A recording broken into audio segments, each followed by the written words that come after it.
البدع والأهواء، أهل البدع العقائدية وأهل البدع السياسية. نقول بيننا وبينكم السلف، بيننا وبينكم الكتب، كان فيقول البدع بيننا وبينكم.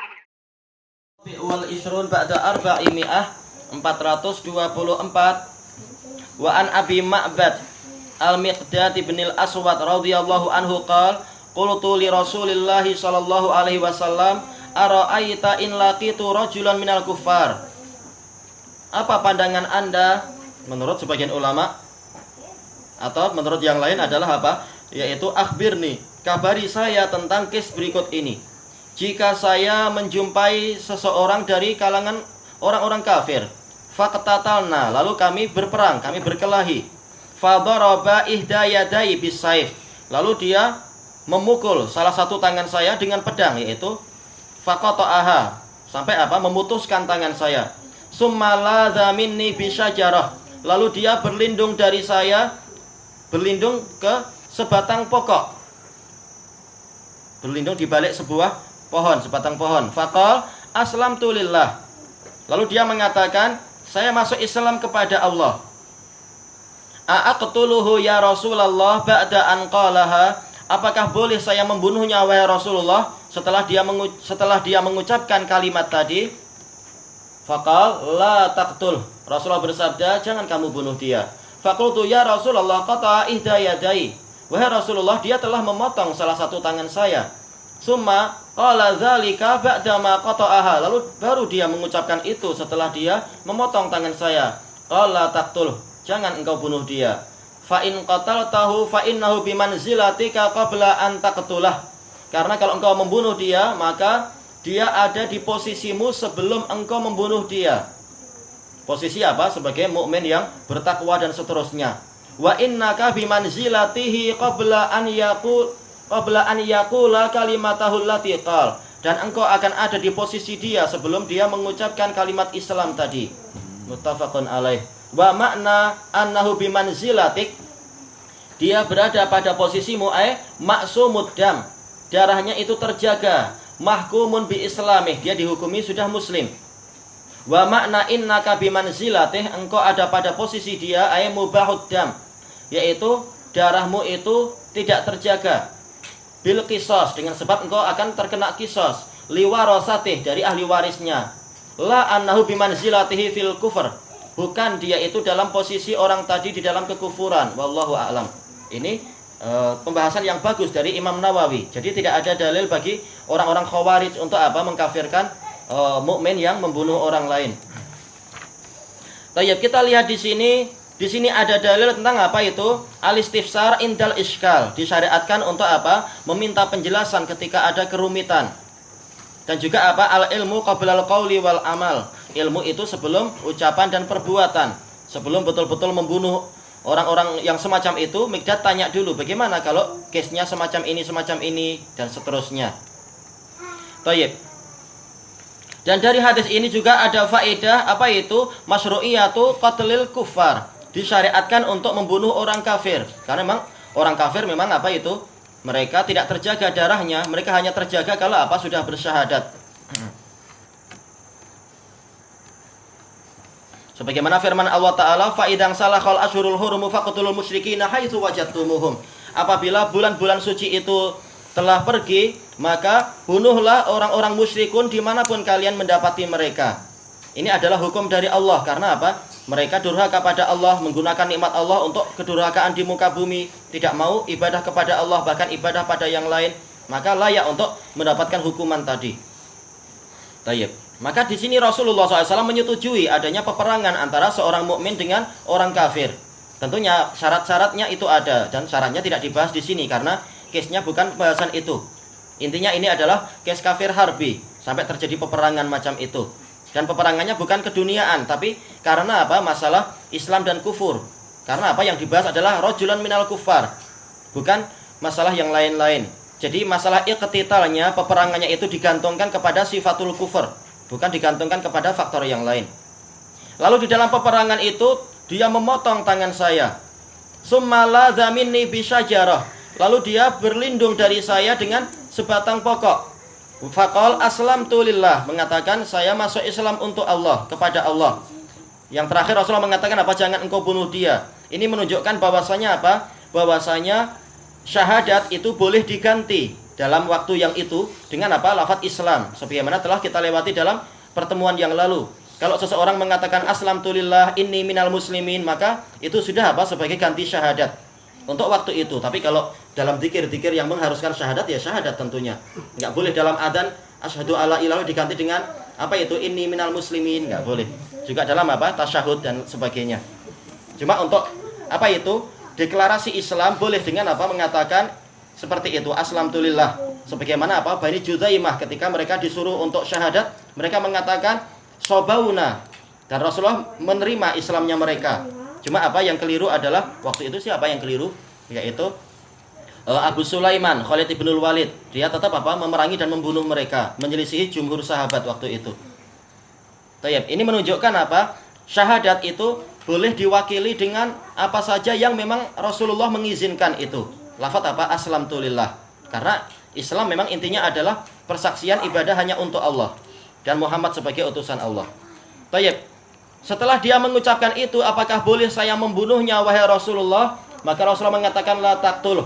Ini kembalinya kepada ayat-ayat dan juga hadis-hadis yang sebelumnya itu. Kalau dia sudah bersyahadat, kalau dia sudah masuk Islam, maka apa? Haruma minni dima'uhum wa amwaluhum. Haram dari saya harta mereka dan darah-darah mereka. Atau apa? Asamu minni dima'ahum wa amwalahum. Mereka melindungi dari saya darah mereka dan harta mereka. Maka dilarang untuk dia itu dibunuh. Kemudian disebutkan di sini, wahai Rasulullah, dia telah memotong salah satu dari tangan saya. Dan lalu dia mengucapkan itu. Kenapa saya tidak boleh membunuh dia? Rasulullah mengatakan la taqtul, jangan engkau bunuh dia. Ini menunjukkan bahwasanya kembalinya adalah kepada hadis Abi Musa al-Asy'ari radhiyallahu an, yang Rasulullah bersabda apa itu? Man qatala litakuna kalimatullahi hiyal ulya fahuwa fi sabilillah. Barang siapa berperang agar kalimat Allah itulah yang tertinggi, maka dia di jalan Allah. Ketika Rasulullah ditanya, rajulun apa itu? Yuqatilu hamiyah wa rajulun yuqatilu syaja'ah wa rajulun yuqatilu liqaumih. Yang lain mengatakan apa itu? Rajulun yuqatilu ini ghadaban. Seseorang berperang karena marah, berperang karena fanatisme, berperang karena untuk membela kaumnya. Mana yang fisabilillah? Maka jawabannya tadi. Ini menunjukkan kalau orang ini sudah masuk Islam, ya sudah dimaafkan. Kenapa? Kalau kita masih membunuh dia dengan alasan dia memotong tangan saya, berarti tidak lagi perang kita ikhlas, tapi perangnya adalah karena apa? Dendam pribadi. Nah, maka tidak boleh seperti itu. Dan ini menunjukkan bahwasanya apa? Sebagaimana dalam hadis Amr ibn al-As radhiyallahu an yang diriwayatkan oleh Muslim, juga Ahmad dan lain-lain, yarhamukallah, al-Islam yajubu ma qablaha. Islam itu menghapus kesalahan-kesalahan sebelumnya. Jadi walaupun orang ini telah membunuh banyak orang misalkan, atau memotong tangan sebagian orang dan sebagainya, maka kalau dia masuk Islam, yarhamukallah, kalau dia masuk Islam, maka dia apa? Maka dia dimaafkan kesalahan-kesalahan dia yang terdahulu. Sebagaimana firman Allah Ta'ala, qul lil ladzina kafaru iyantahu yughfar lahum ma qad salaf. Katakanlah kepada orang-orang kafir itu, kalau mereka berhenti, kata para mufassirun, yaitu berhenti dari kekufuran mereka, berarti apa? Masuk Islam, maka dosa mereka yang terdahulu apa itu? Telah diampuni. Sama saja. Jadi tidak ada kisos. Oh, dia dulu waktu di zaman jahiliyah pernah memotong jari saya, atau dia pernah menjentik telinga saya. Itu nggak perlu ada kisos lagi. Dia sudah masuk Islam, anggap aja itu dulu masih jahiliyah, masih dia kafir, nggak tahu syariat. Sudah dimaafkan, nah, engkau dapat pahala atas musibahmu, selesai. Tak perlu apa? Ada dendam kesumat terus menerus. Oleh karena itulah ketika Rasulullah Shallallahu Alaihi Wasallam Hajjatul Wada, yang beliau mengatakan apa itu? Kullu amrin min umuril jahiliyah maudhu'atun tahta qadamai hatain. Bahwasanya seluruh urusan jahiliyah telah diletakkan, telah dibatalkan di bawah telapak kaki saya. Kemudian apa? Ada sebagian sahabat mengatakan, wahai Rasulullah, sesungguhnya Bani Fulan, mereka di zaman jahiliyah dulu pernah membunuh teman kami, atau membunuh anak dari paman kami, maka fakhud bisa'rina, yaitu balaskan dendam kami wahai Rasulullah. Maka Rasulullah melarang itu. Karena apa? Namanya jahiliyah, sudah selesai. Sekarang adalah tinggal apa? Sudah masuk Islam, sudah bersaudara. Adapun musibah zaman dulu anggap aja itu untuk menghapus dosa dan sebagainya. Tayyib. Apalagi dulu kalian juga sama-sama jahiliyah, sudah selesai. Tayyib. Makanya di sini Rasulullah mengatakan la taqtul, jangan engkau bunuh dia. Fa in qataltahu fa innahu bimanzilatika qabla an taqtulah.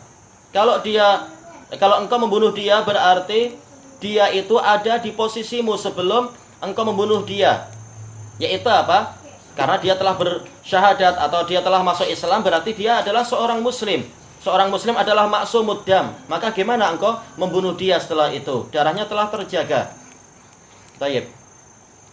Dan wa innaka bimanzilatihi qabla an yaqula kalimatahu allati qal. Dan engkau ada pada posisi dia sebelum yaitu posisi dia sebelum dia mengucapkan itu, yaitu posisi orang-orang kafir. Ini makna secara lahiriahnya. Maka dijelaskan oleh Imam Nawawi di sini, maksudnya adalah apa? Yaitu mubahud dam. Bukan maksudnya dia itu orang kafir di sini, tapi apa? Yaitu dia dalam posisi mubahud dam. Maka engkau kalau membunuh dia berarti engkau juga mubahud dam. Darahmu akan ditumpahkan, yaitu boleh ditumpahkan oleh ahli waris dia. Karena dia sudah muslim, ada kisos di sini. Kalau orang kafir tidak ada kisos. Orang kafir yang dibunuh oleh orang muslim nggak ada kisos, tapi adanya diyat. Tapi kalau antar orang kafir maka ada kisos. Kalau ini di negeri Islam, di syariat Islam. Tayyib, ini pendapat pertama. Pendapat yang kedua adalah apa? Yaitu karaktermu seperti karakter mereka, yaitu karakter orang jahiliyah, mudah untuk menumpahkan darah, mudah untuk melakukan pemberontakan, mudah untuk melakukan baghiyun, kezaliman dan seterusnya. Nah, engkau jangan seperti itu. Tayyib.